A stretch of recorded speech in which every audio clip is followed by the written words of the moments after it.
আজকে হঠাৎ করে আমি আর আমার টারজানরে নিয়ে আমরা কই যাই। আজকে হঠাৎ করে একটা ফোন আইছে যে ইফতার দাওয়াত আমার আর টারজানও। তো আমরা তাড়াতাড়ি করিয়া রেডি হইয়া আমরা মা ফুয়া রওনা দিলাম ইফতার করার লাগে। আমার ফুয়া যে সময় দেখে আমি বাইরে যাই তখন তো অনেক বেশি খুশি হয়ে যায়, কারণ ও বেশি বালা পায় বাইরে। হ্যালো গাইস, আসসালামু আলাইকুম। তো আমরা মা ফুয়া আটি যাইলাম গাইস। আর আমার ফুয়া তো গাড়ির মাঝে উঠলে তার তো আর সবকিছু দেখাই লাগে। আর আমার ফুয়ার গাইস মশা এত পরিমাণে খাইছে, লাল লাল গুঠা হয়ে গেছে আমার ফুয়ার। তো আমি ইফতার আইয়া আমি আমার স্বপ্নের বাড়িত কিতা করি গাইস। আমার ইফতার হইছে আমার দাদার বাড়ি। তো দাদার বাড়ি ইফতার আইয়া আমি কিতা করলাম গাইস, আমি আমার স্বপ্নের জায়গার কাজগুলো দেখাত আইছি। কতটুকু কাজ আউগাইছে গাইস 3 দিনে। আজকে আমি আইছি স্বপ্নের জায়গা দেখাত। আইয়া দেখি গাইস মাত্র অর্ধেক ওয়াল, মানে এক সাইডের ওয়াল পুরা হয়ে গেছে আর ওই সাইডের ওয়ালও কাজ ধরাইছেন। আর নিচের কাজ শেষ অলরেডি, শুধু পরের কাজ হইব। আর পাহাড়ি মানুষ ঢাকা থেকে আইলে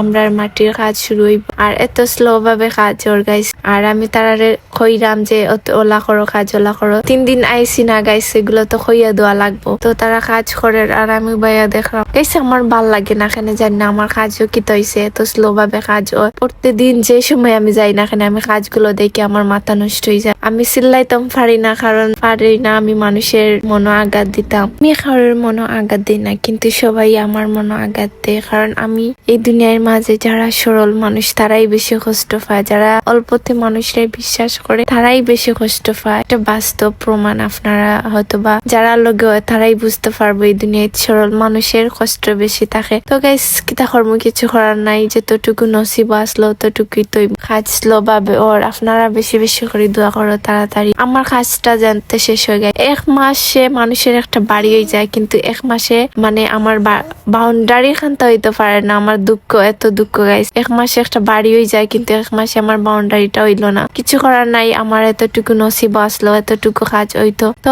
রাস্তে ধীরে, কারণ যেহেতু পাহাড়ি মানুষ নাই দেখে কাজগুলো স্লো। যে কোনো জিনিস যদি গার্জেন না থাকা হয় তাহলে এই কাজটা সুন্দরভাবে হয় না। সব সময় চেষ্টা করবা যারা এই কাজও লাগবে না কেন, মানে কাজ সবসময় কাজের থাকা অবস্থা আপনি সামনে থাক, তাহলে আপনার কাজটা অনেক সুন্দর হয়। আর যদি কাজগুলো আমরার মতন কাজ ফালাইয়া তৈয়া অবায় যাও গি, তাহলে আইয়া দেখবা কাজগুলো হইছে না ঠিক মতো। আলহামদুলিল্লাহ, আল্লাহ আমার যতটুকু দিচ্ছেন অতটুকুতে আমি অনেক বেশি খুশি। আমি চাই না কোটি টাকার মালিক হইতাম, আমি চাই না আমার আল্লাহ অনেক বেশি ধন সম্পদ দেখ। আলহামদুলিল্লাহ যতটুকু আছে আমার শুধু এতটুকুই আছে, বিশ্বাস করবা কিনা না। শুধু একটা জায়গা আছে, আর কিছু নাই। আর কিছু আমি আল্লাহর কাছে চাই না, কারণ এত ধন সম্পত্তি আমি কিতা করবো গাইস, ওগুলো দুনিয়াতে থাকবো। আর এত কিছু হইলে আমি এত কিছু জবাব আল্লাহর কাছে দিমি কিলা। অনেক মানুষে মনে করে আমরা নাকি কোটি কোটি টাকার মালিক হই। তার উদ্দেশ্য আমার কথা, আমি যদি কোটি টাকার মালিক হইতাম তাহলে অতদিনে আমার কাজটা শেষ হয়ে যেত। অতদিনে আমি ওখানে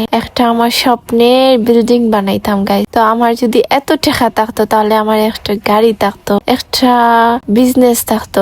কিছুই তো আমার নাই গাইস। আমার এতটুকুই আছে, একটা জায়গা আছে আর আমার একটা সম্পদ আছে, সবথেকে বড় সম্পদ গাইস। এতদিন আমি আপনার কাছে শেয়ার করছি না গাইস, আপনারা শুনলে অবাক হয়ে যাবে। আমার কোটি টাকার সম্পদ একটাই, আমার ছেলে। সবাই দোয়া করো ঈদের আগে আমরা কাজটা শেষ হয়ে যেত। আমি আর পাহাড়ি মানুষ আমার ফুয়া, আমরা প্রথম ঈদ আমার ফুয়া যাতে নিজের বাড়িতে করতে পারে, সবাই দোয়া করবা।